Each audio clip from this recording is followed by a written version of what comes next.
Hello, ഇന്ന് നമുക്കൊരു vegetable bread toast ഉണ്ടാക്കാം. നമുക്ക് ബ്രേക്ക്ഫാസ്റ്റ് ആയിട്ടോ സ്നാക്കായിട്ടോ ഒക്കെ കഴിക്കാവുന്ന നല്ലൊരു ഉഗ്രൻ റെസിപ്പിയാണ്. അപ്പോൾ നമുക്ക് എങ്ങനെ ഉണ്ടാക്കുന്നതെന്ന് നോക്കാം. ഞാനൊരു ബൗൾ എടുത്തിട്ടുണ്ട്. അതിലോട്ട് നമുക്ക് ഇഷ്ടമുള്ള വെജിറ്റബിൾസ് ഒക്കെ ചേർത്ത് കൊടുക്കാം. ആദ്യമായിട്ട് ഞാൻ സവാളയാണ് ഇടുന്നത്. സവാള കുറച്ച് പൊടിയായിട്ട് അരിഞ്ഞതാണ് ചേർത്ത് കൊടുക്കുന്നത്. കൂടെ തന്നെ ക്യാരറ്റ് പൊടിയായിട്ട് അരിഞ്ഞതും ഞാൻ ചേർത്ത് കൊടുക്കുന്നുണ്ട്. പിന്നെ ചേർക്കുന്നത് ക്യാപ്സിക്കമാണ്. ഞാൻ പിന്നെ ഒരു ചെറിയ തക്കാളിയുടെ പകുതി പൊടിയായിട്ട് അരിഞ്ഞതും ചേർത്ത് കൊടുക്കുന്നുണ്ട്. കൂടെ തന്നെ ഞാൻ ക്യാബേജും ഇട്ട് കൊടുക്കുവാണ്.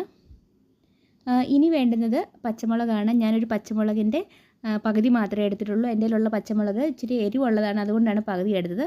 പിന്നെ ഞാൻ കുറച്ച് മല്ലിയിലയും ചേർത്ത് കൊടുക്കുന്നുണ്ട്. പിന്നെ ചേർക്കുന്നത് പനീറാണ്. പനീർ തികച്ചും ഓപ്ഷണലാണ്, വേണമെങ്കിൽ മാത്രം ചേർത്ത് കൊടുത്താൽ മതി. പക്ഷേ ചേർത്താൽ നല്ല ടേസ്റ്റ് ആയിരിക്കും. ഇനി ഇതിലോട്ട് ആവശ്യത്തിന് ഉപ്പ് ചേർത്ത് കൊടുക്കാം. ഞാൻ കൂടെ തന്നെ ഒരു 1/2 ടീസ്പൂൺ കുരുമുളക് പൊടിയും കൂടെ ചേർത്ത് കൊടുക്കുവാണ്. ഇനി വേണ്ടുന്നത് മുളക് പൊടിയാണ്. ഒരു 1/2 ടീസ്പൂൺ കാശ്മീരി ചില്ലി പൗഡറാണ് ചേർത്ത് കൊടുക്കുന്നത്. നമുക്ക് കൂടെ തന്നെ മഞ്ഞൾപ്പൊടിയും കൂടെ ചേർത്ത് കൊടുക്കാം. ഒരു 1/4 ടീസ്പൂൺ മഞ്ഞൾപ്പൊടിയും കൂടെ ചേർത്ത് കൊടുക്കുവാണ്. ഇനി നമുക്കിതിലോട്ട് ഒറിഗാനോ ചേർത്ത് കൊടുക്കാം. ഒരു 1/2 ടീസ്പൂൺ ഒറിഗാനോയാണ് ചേർത്ത് കൊടുക്കുന്നത്. കൂടെ തന്നെ ഞാൻ കടലമാവും കൂടെ ചേർക്കുന്നുണ്ട്. 1/2 കപ്പോളം കടലമാവാണ് ഇട്ട് കൊടുക്കുന്നത്. ഇനി നമുക്കിതെല്ലാം കൂടെ നന്നായിട്ടൊന്ന് മിക്സ് ചെയ്യണം. എല്ലാം കൂടെ നന്നായിട്ടൊന്ന് മിക്സ് ചെയ്തിട്ട് നമുക്ക് വെള്ളം ഒഴിച്ചൊന്ന് നന്നായിട്ടൊന്ന് കുഴച്ചെടുക്കണം. അപ്പോൾ ഞാൻ എല്ലാം കൂടെ നന്നായിട്ടൊന്ന് മിക്സ് ചെയ്തെടുക്കുവാണ്. ഏകദേശം ഒരു 1/4 കപ്പോളം വെള്ളമാണ് ഒഴിച്ച് കൊടുത്തിട്ടുള്ളത്. വെള്ളം ഒഴിച്ചിട്ട് നമുക്ക് ഒന്നുകൂടി എല്ലാം കൂടെ നന്നായിട്ടൊന്ന് ഇളക്കിയെടുക്കാം. അപ്പോൾ വെജിറ്റബിൾ മിക്സ് ഇവിടെ റെഡി ആയിട്ടുണ്ട്. ഇനി നമുക്ക് ബാക്കി എന്തൊക്കെയാണ് വേണ്ടതെന്ന് നോക്കാം. അപ്പോൾ ഞാൻ ഇതിന് ആവശ്യമായിട്ടുള്ള ബ്രെഡ് ഇവിടെ എടുത്ത് വെച്ചിട്ടുണ്ട്.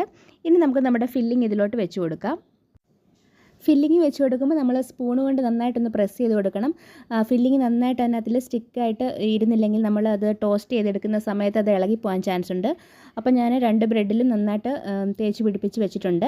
ഇനി നമുക്കൊരു പാൻ എടുത്തിട്ട് ചൂടായിട്ട് നമുക്കതിലോട്ട് ബട്ടർ ചേർത്ത് കൊടുക്കാം. ഞാനൊരു 2 ടേബിൾ സ്പൂൺ ബട്ടറാണ് ചേർത്ത് കൊടുക്കുന്നത്. ബട്ടർ നന്നായിട്ട് മെൽറ്റായി കഴിയുമ്പോൾ നമ്മുടെ ബ്രെഡ് ഇതിലോട്ട് നമുക്ക് വെച്ച് കൊടുക്കാം. ആ മസാല വരുന്ന ഭാഗം അടിയിലാക്കി വരത്തക്ക വിധമാണ് വെച്ച് കൊടുത്തിട്ടുള്ളത്. എന്നിട്ടൊരു 2 മിനിറ്റ് നമുക്ക് ആ വശം ഒന്ന് മുറിച്ചെടുത്തിട്ട് നമുക്ക് പതുക്കെ ഒന്ന് തിരിച്ചിട്ട് കൊടുക്കാം. നമ്മുടെ ആ മസാലക്കൂട്ടൊന്നും പോവാതെ പതുക്കെ വേണം തിരിച്ചിട്ട് കൊടുക്കാൻ. എന്നിട്ട് ഈ വശവും നന്നായിട്ടൊന്ന് 2 മിനിറ്റ് ഒന്ന് മുറിച്ചെടുക്കാം. എന്നിട്ട് നമുക്ക് ഒന്നുകൂടെ തിരിച്ചെടുക്കാം. അപ്പോൾ ഇത്രയേ ഉള്ളൂ, നമ്മുടെ വെജിറ്റബിൾ ബ്രെഡ് ടോസ്റ്റ് ഇവിടെ റെഡി ആയിട്ടുണ്ട്. എല്ലാവരും ഒന്ന് ട്രൈ ചെയ്ത് നോക്കണം, നല്ല റെസിപ്പിയാണ്.